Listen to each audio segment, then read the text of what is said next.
বাহ্যিক আঘাতে খুলনা অঞ্চলে গ্রিড বিপর্যয় বলছে বিদ্যুৎ বিভাগ। ঘটনা তদন্তে কমিটি, ৭ কর্মদিবসে প্রতিবেদন।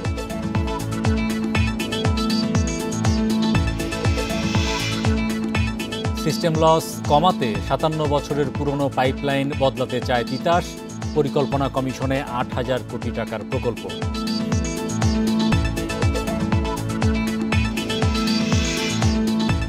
সন্ধ্যায় সিলেট বিমানবন্দর থেকে চালু হচ্ছে কার্গো ফ্লাইট। শুরুতে স্পেনে যাবে গার্মেন্টস পণ্য।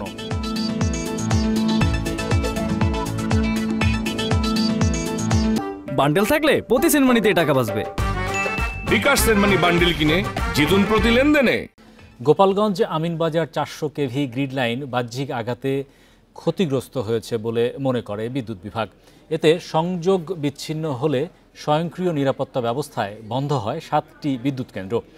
৩.৫ ঘন্টা পর্যন্ত লোডশেডিংয়ের ভোগান্তিতে পড়েন খুলনা, বরিশালের ১৫ জেলার মানুষ। বিদ্যুৎ উপদেষ্টা বলছেন, ভবিষ্যতে এমন পরিস্থিতি মোকাবিলায় গ্রিড লাইনের স্থিতিশীলতা বাড়াতে উদ্যোগ নিচ্ছে সরকার।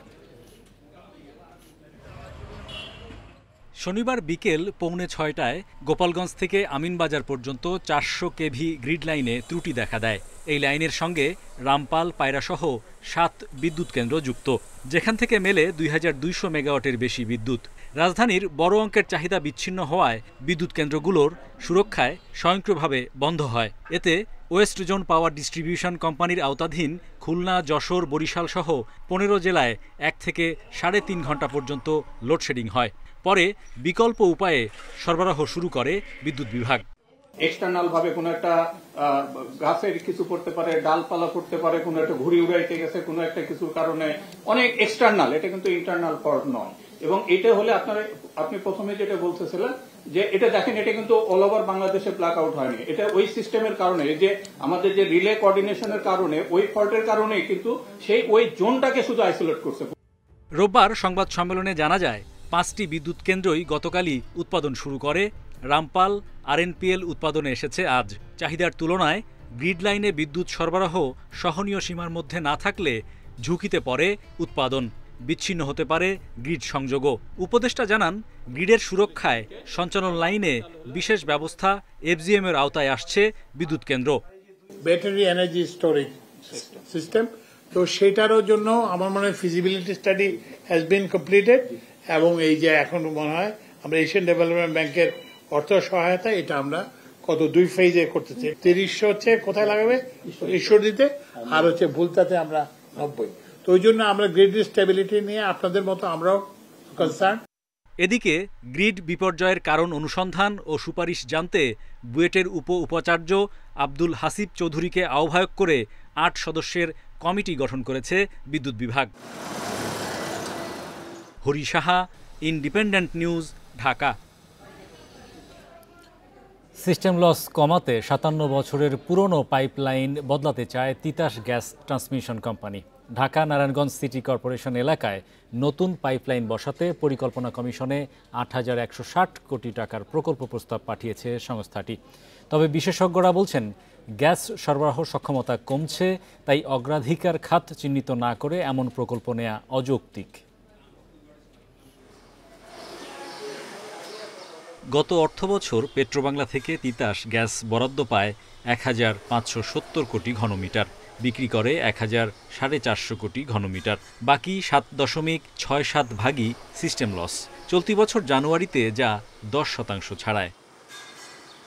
তিতাস বলছে, আবাসিকের কয়েক লাখ অবৈধ সংযোগ, শিল্প খাতে গ্যাস চুরির পাশাপাশি ৬ দশকের পুরনো পাইপলাইনের লিকেজ সিস্টেম লসের মূল কারণ। তাই ঢাকা নারায়ণগঞ্জ এলাকায় প্রায় ২,৮০০ কিলোমিটার পাইপলাইনের পরিবর্তন করা হবে। প্রকল্পে অর্থায়ন করবে সরকার, বিদেশি দাতা সংস্থা ও তিতাস। 18টি স্টেশনে বসবে স্ক্যাডা সিস্টেম। ২০৩০ সালে শেষ করার লক্ষ্যে প্রকল্প প্রস্তাব গেছে পরিকল্পনা কমিশনে।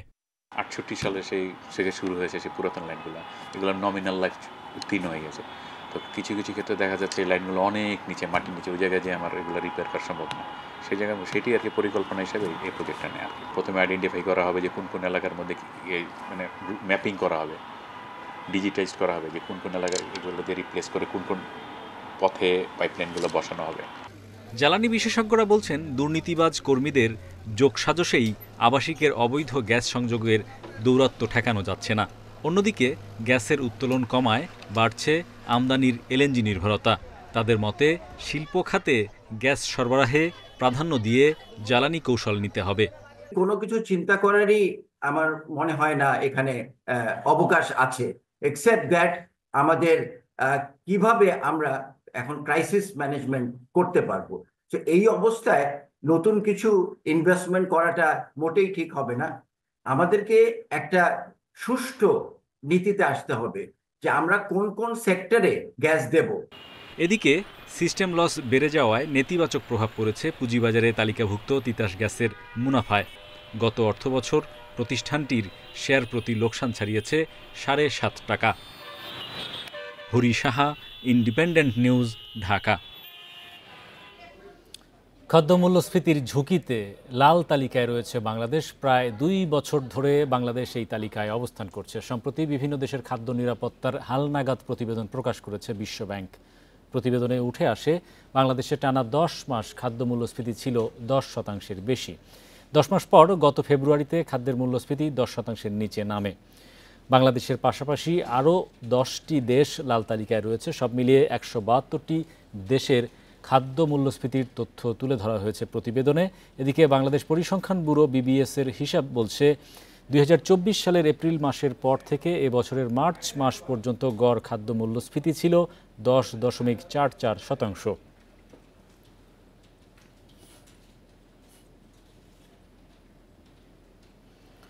আজ থেকে সিলেটের ওসমানী আন্তর্জাতিক বিমানবন্দর থেকে শুরু হচ্ছে কার্গো ফ্লাইট। ইউরোপের বিভিন্ন দেশে পণ্য রপ্তানি করা হবে এই টার্মিনাল থেকেই। রোববার সন্ধ্যা 7টায় 58 টন গার্মেন্টস পণ্য নিয়ে স্পেনের উদ্দেশ্যে একটি কার্গো বিমান রওনা হবে বলে জানান ওসমানী বিমানবন্দরের ব্যবস্থাপক হাফিজ আহমদ।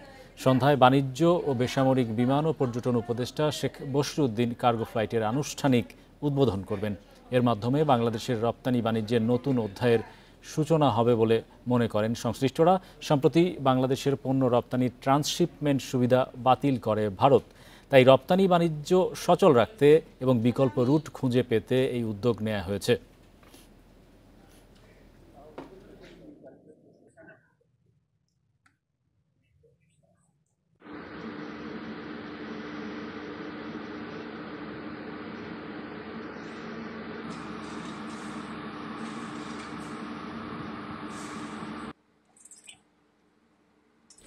আজ সিলেট আন্তর্জাতিক বিমানবন্দর থেকে কার্গো ফ্লাইটে পণ্য পরিবহন শুরু হচ্ছে। এ বিষয়ে বিস্তারিত জানাতে আমাদের সঙ্গে যুক্ত হচ্ছেন সহকর্মী রানা মজুমদার। রানা, এখন পর্যন্ত প্রস্তুতি কেমন রয়েছে এবং এই বিমানবন্দরের কার্গো সুবিধা কতটুকু ব্যবহার হবে বলে মনে করছেন আপনি?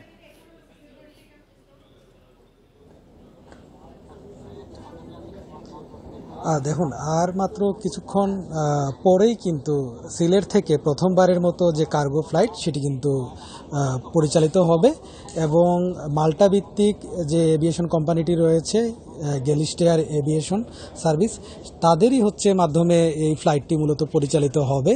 এবং আমরা বিমানবন্দর কর্তৃপক্ষ যারা রয়েছে, সংশ্লিষ্ট যারা কর্তৃপক্ষ রয়েছেন, তাদের সঙ্গে আমরা কথা বলেছিলাম। তারা যে বিষয়টি জানিয়েছেন যে আজকের যে ফ্লাইটটি যাবে স্পেনের উদ্দেশ্যে, এতে শুধুমাত্র তৈরি পোশাকের যে পণ্যগুলো রয়েছে সেগুলোই কেবলমাত্র যাবে এবং প্রায় 60 টনের মতো পণ্য কিন্তু এই ফ্লাইটের মাধ্যমে পরিচালিত হবে বলে তারা আমাদেরকে জানিয়েছেন। পাশাপাশি তারা আরেকটি বিষয় বলেছেন যে প্রতি সপ্তাহেই কিন্তু এখান থেকে যে কার্গো ফ্লাইট সেটি কিন্তু পরিচালিত হবে। তবে এখানকার যারা স্থানীয় যারা রপ্তানিকারক রয়েছেন তাদের সঙ্গে আমরা কথা বলেছিলাম।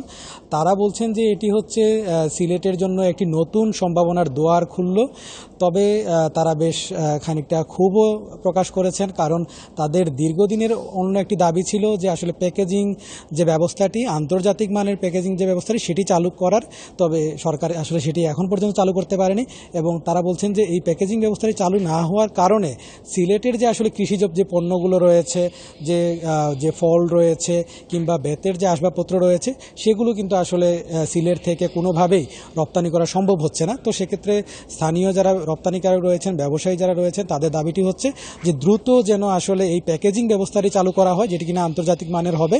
তবে এই যে আজকের কার্গো ফ্লাইটটি সেটি কিন্তু উদ্বোধনের জন্য ইতিমধ্যে সিলেটে এসে উপস্থিত হয়েছেন বাণিজ্য উপদেষ্টা, বেসামরিক বিমান পরিবহন এবং পর্যটন বিষয়ক যে উপদেষ্টা রয়েছেন শেখ বশিরউদ্দিন, পাশাপাশি তার সঙ্গে কিন্তু অন্যান্য যে চলতি বছরের জানুয়ারি-ফেব্রুয়ারিতে ইউরোপীয় ইউনিয়নের দেশগুলোতে তৈরি পোশাক রপ্তানি হয়েছে গত বছরের একই সময়ের তুলনায় প্রায় 37% বেশি। সম্প্রতি এক প্রতিবেদনে এসব তথ্য জানিয়েছে তৈরি পোশাক রপ্তানিকারকদের সংগঠন বিজিএমইএ। সংগঠনটি জানায় 2025 সালের জানুয়ারি-ফেব্রুয়ারি মাসে ইউতে $3.69 বিলিয়ন পোশাক রপ্তানি হয়। 2024 সালের একই সময়ে যার পরিমাণ ছিল $2.69 বিলিয়ন। এদিকে ইউতে পোশাক রপ্তানির পরিমাণ বাড়লেও গড় ইউনিট মূল্য কমে 8.44% দাঁড়িয়েছে। বিজিএমইএর সাবেক পরিচালক রুবেল হোসেন জানান, বাজার সম্প্রসারণ ও ভবিষ্যৎ প্রবৃদ্ধি নিশ্চিত করতে আরও কৌশলগত পদক্ষেপ নিতে হবে। গত বছর 17,777 শ্রমিক মালয়েশিয়া যেতে না পারার মূল দায় এজেন্সিগুলোর বলে হাইকোর্টের রিপোর্ট জমা দিয়েছে প্রবাসী কল্যাণ মন্ত্রণালয়। ভুক্তভোগীদের থেকে নেয়া 4 থেকে 6 লাখ টাকা প্রমাণ সাপেক্ষে ফেরত দিতে এজেন্সিগুলোকে বাধ্য বলে আদালতকে জানানো হয়েছে এই রিপোর্টে। রোববার বিচারপতি ফাহমিদা কাদের ও মুবিনা হকের বেঞ্চ এই প্রতিবেদনের ওপর শুনানি করে নতুন আদেশ দেন। এতে বলা হয়, মালয়েশিয়া যেতে না পারা 17,777 জনের টাকা ফেরত দেয়া এবং দোষীদের বিরুদ্ধে আইনগত ব্যবস্থায় কী পদক্ষেপ গ্রহণ করা হয়েছে তা সরকারের সংশ্লিষ্ট দপ্তরকে হাইকোর্টকে জানাতে হবে। এই নিয়ে রিটকারী আইনজীবী তানভীর আহমেদ বলেন, গত বছর মালয়েশিয়ায় কর্মী পাঠানো নিয়ে বড় ধরনের আর্থিক কেলেঙ্কারি হয়। এই রিপোর্টে আরেকটা জিনিস বলছে যে সরকার অলরেডি ইনিশিয়েটিভ নিচ্ছে যে মালয়েশিয়া কিভাবে পাঠানো যায়, অর্থাৎ এই যারা ভুক্তভোগী আছে তো তাদেরকে পাঠিয়েছে কিনা অথবা না পাঠালে তাদের টাকাগুলো ফেরত দিয়েছে কিনা এবং রিক্রুটিং এজেন্সি যেগুলো দায়বদ্ধ তাদের বিরুদ্ধে কী কী ব্যবস্থা নেয় সুনির্দিষ্টভাবে আগামী 27 আগস্ট রিপোর্ট দিতে বলা হয়েছে। স্থাপত্যবিদ্যায় তরুণ শিক্ষার্থীদের উৎসাহিত করতে 3 ভবিষ্যৎ স্থপতির হাতে তুলে দেওয়া হয়েছে KSRM অ্যাওয়ার্ড। শনিবার সন্ধ্যায় বাংলাদেশ স্থাপত্য ইনস্টিটিউট মিলনায়তনে এক অনুষ্ঠানে শিক্ষার্থীদের হাতে পুরস্কার তুলে দেন সড়ক ও সেতু উপদেষ্টা ফাজুল কবির খান। উপদেষ্টা বলেন, ঢাকার পুরনো ঐতিহ্য ধরে রাখতে স্থপতিরাই গুরুত্বপূর্ণ ভূমিকা পালন করবে। এ সময় KSRM-এর মহাব্যবস্থাপক কর্নেল অবসরপ্রাপ্ত আশফাকুল ইসলাম বলেন, তরুণ স্থপতিরা তাদের কাজের মাধ্যমে টেকসই উদ্ভাবনী বাংলাদেশ গড়বে। অনুষ্ঠানে দেশের কয়েকটি বিশ্ববিদ্যালয়ের শিক্ষার্থী অংশ নিয়েছে। এছাড়া রাজধানীর আগারগাঁওয়ে স্থপতি ইনস্টিটিউটে 27 থেকে 30 এপ্রিল পর্যন্ত একটি প্রদর্শনী অনুষ্ঠানের আয়োজন করা হবে বলেও ঘোষণা দেওয়া হয়।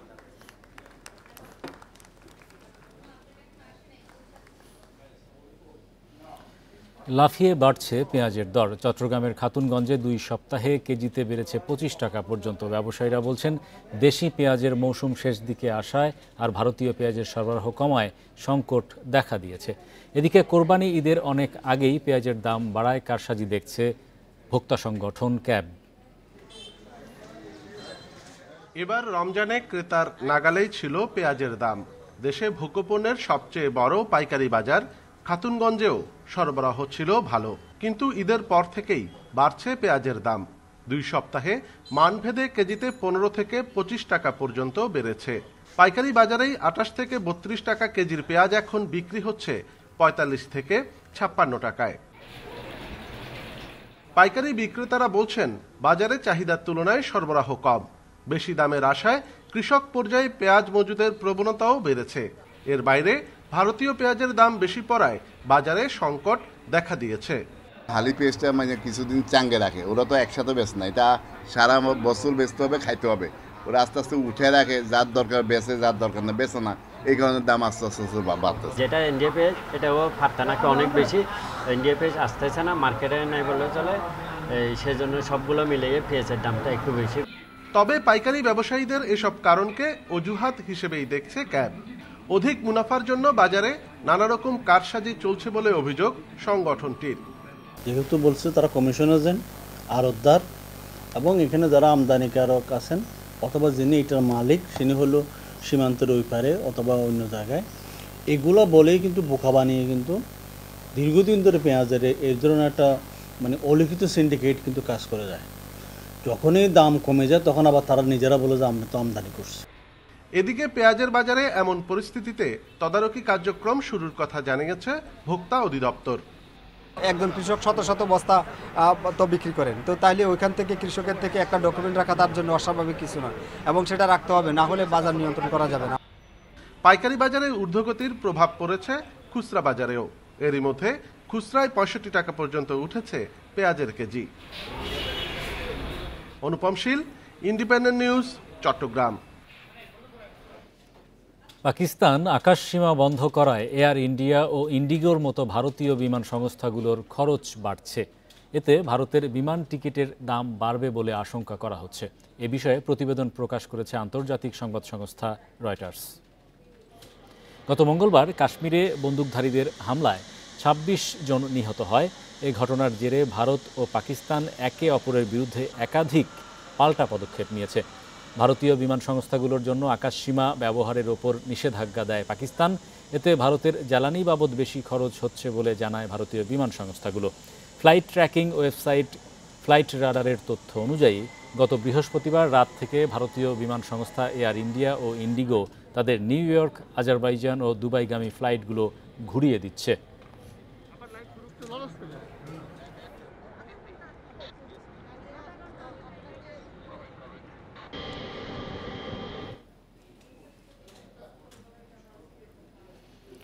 টানা ৯ কার্যদিবস পতনের পর রোববার কিছুটা বেড়েছে ঢাকা স্টক এক্সচেঞ্জের প্রধান সূচক। এ সময় ডিএসইএক্স 22.87 পয়েন্ট বেড়ে অবস্থান করছে ৪,৯৯৫ পয়েন্টে। তবে লেনদেন কমেছে 29 কোটি টাকা। দর বেড়েছে লেনদেনে অংশ নেওয়া 235 কোম্পানির শেয়ারের। অন্যদিকে চট্টগ্রাম শেয়ার বাজারের সার্বিক সূচক কমেছে 96.64 পয়েন্ট। রোববার দিনের শুরুতে নেতিবাচক ছিল ঢাকার শেয়ার বাজার। প্রথম আড়াই ঘন্টায় প্রধান সূচক কমে 54 পয়েন্ট। এরপর বেলা বাড়ার সঙ্গে সঙ্গে বাড়তে থাকে সূচকের অবস্থানও। দিন শেষে ডিএসইএক্স সূচক 22.87 পয়েন্ট বেড়ে অবস্থান করছে 4,995 পয়েন্টে। সূচক বাড়লেও ডিএসইতে আজ কমেছে লেনদেন। এ সময় মোট লেনদেন হয়েছে 395 কোটি টাকা। আগের দিনের চেয়ে লেনদেন কমেছে 29 কোটি টাকা। হাত বদলে অংশ নেওয়া 397টি কোম্পানি ও মিউচুয়াল ফান্ডের মধ্যে 59 প্রতিষ্ঠানের শেয়ার দর বেড়েছে। এর মধ্যে দর বেড়েছে 235টি প্রতিষ্ঠানের, কমেছে 99টির এবং অপরিবর্তিত রয়েছে 63 প্রতিষ্ঠানের শেয়ার দর। সবচেয়ে বেশি লেনদেন হওয়া প্রতিষ্ঠানের তালিকায় প্রথম অবস্থানে আছে বিচ হ্যাচারি, দ্বিতীয় মিডল্যান্ড ব্যাংক এবং তৃতীয় অবস্থানে আছে সাজিয়াবাজার পাওয়ার। শতাংশের দিক থেকে দর বৃদ্ধির তালিকায় প্রথম অবস্থানে আছে বসুন্ধরা পেপার মিলস, দ্বিতীয় এস আলম কোল্ড রোল এবং তৃতীয় অবস্থানে আছে ইভেন্টস টেক্সটাইল। চট্টগ্রাম স্টক এক্সচেঞ্জের সার্বিক সূচক 96.64 পয়েন্ট কমে অবস্থান করছে 13,860 পয়েন্টে। লেনদেন হয় 6,83,00,000 টাকার share. Amirul Islam, independent news. এই ছিল আজকের অর্থনীতি সারাদিনে। ইন্ডিপেন্ডেন্ট টেলিভিশনের সব খবর জানতে চোখ রাখুন ফেসবুক, ইউটিউব এবং এক্সে। আমন্ত্রণ আমাদের পরের আয়োজনে।